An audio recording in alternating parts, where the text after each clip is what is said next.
من اسلوب اللعب في الشوط الثاني؟ من كان الافضل في التعديل؟ الاهلي كان في التعديل وفي التمرير افضل كتير جدا في الاستحواذ والضغط، وكمان ايجاد مساحات للعيبه، والاستفاده ان الزمالك كان بيلعب راس حربه وحيد فزود لعيبه نص الملعب. الزمالك لعب بنفس السيستم على الهجمات المرتده بس ما كانش فيه الفعاليه الكافيه. كابتن فاروق، حلمي عايز يوصل للترجيح فوصل للترجيح.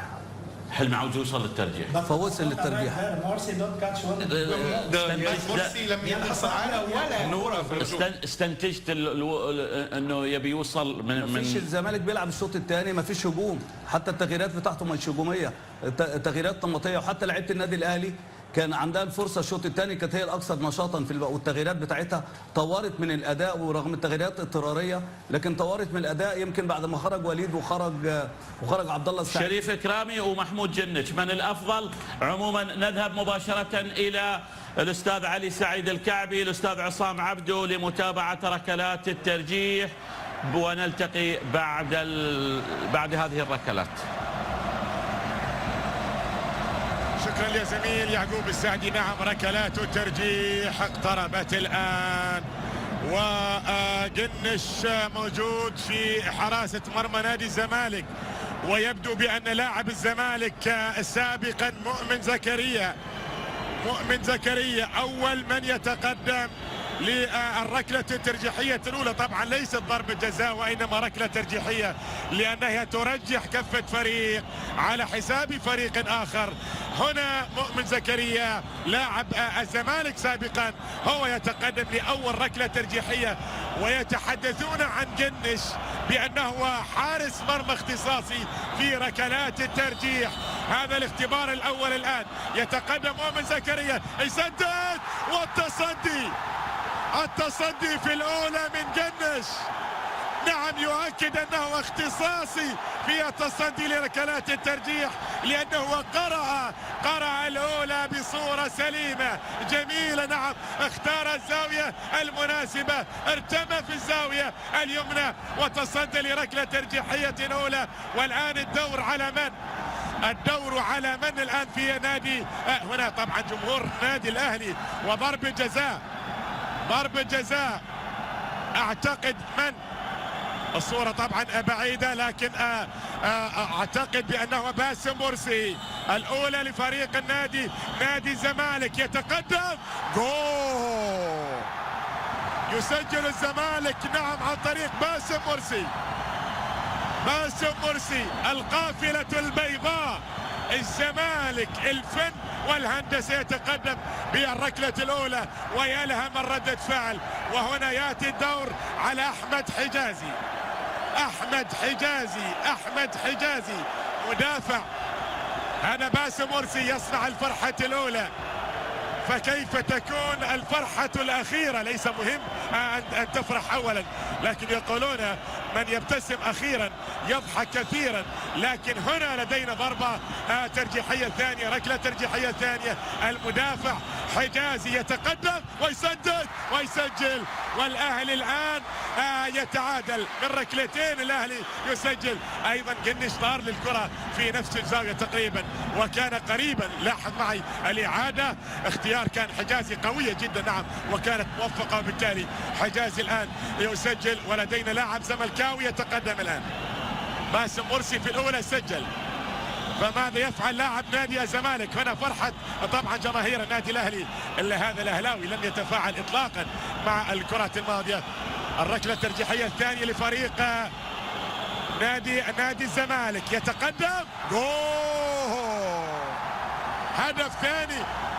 هدف ثاني سجله أسامة إبراهيم على ما يبدو. نعم، الزمالك من ركلتين هدفين، والأهلي من ركلتين، ركلة ناجحة وأخرى لم تكن ناجحة. لكن أسامة إبراهيم نعم يأتي بكرة سليمة جدا ويسجل على يسار إكرامي. الكرة الآن للنادي الأهلي في الركلة الترجيحية الثالثة. التقدم والتسديد والتصدي من رجل المباراة حتى الآن جنش يبعد الثالثة كذلك. جنش اعتقد من صالح جمعة، ربما كانت الكرة الماضية. تصدي ممتاز، قراءة ممتازة، وبالتالي يؤكد بالفعل ويبرهن. نعم من صالح جمعة، صالح اللي كان بديل في الشوط الثاني. وبالتالي الآن لنادي الزمالك، الآن لنادي الزمالك. شوف هنا ردة فعل الأهلاوية في المدرجات من 3 كرات، من 3 ركلات ترجيح أضاع النادي الأهلي مرتين، ونادي الزمالك من كرتين سجل مرتين. وبالتالي الآن إن سجل الثالثة فإنه يتقدم 3-1. إذا سجل ركلة ترجيحية في غاية الأهمية، ركلة ترجيحية في غاية الأهمية لفريق نادي الزمالك، ركلة ترجيحية في غاية الأهمية. يتقدم الآن ويسجل.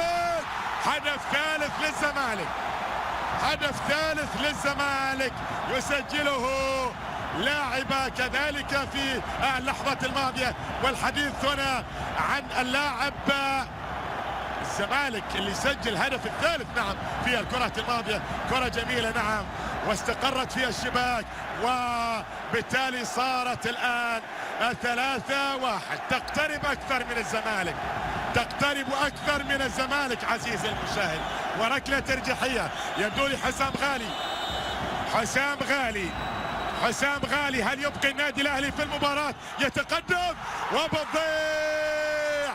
مبروك للزمالك، مبروك يا زمالك، مبروك لنادي الزمالك.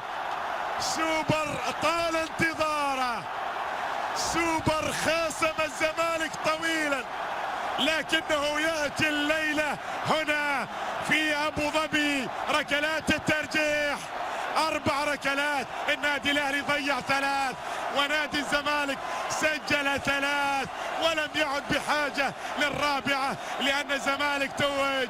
والقافلة البيضاء ومدرسة الفن والهندسة تحتفل الآن بالجماهير القادمة من كل حدب وصوب.